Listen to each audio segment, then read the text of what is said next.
A Policía Local de Barbadás estrea novo vehículo tras a incorporación dun todoterreo aos equipos da xefatura. O Concello de Barbadás pretende así reforzar o compromiso coa seguridade da poboación e mellorar os medios dispoñibles polos axentes. Coa incorporación deste vehículo cúbrese unha das importantes carencias do servizo.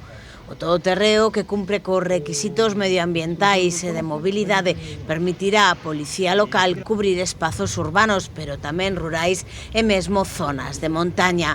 A chegada do novo coche supón o inicio do proceso de modernización da Policía Local impulsado polo Concello. Está prevista a incorporación dun novo efectivo ao longo deste ano e tamén nesta liña, durante os meses de maio e xuño, vanse mellorar as comunicacións coa rede digital Tetra. Por outra banda, o Concello ten solicitado á Xunta de Galicia a entrega dun vehículo neste 2025 a través do Fondo de Compensación Ambiental.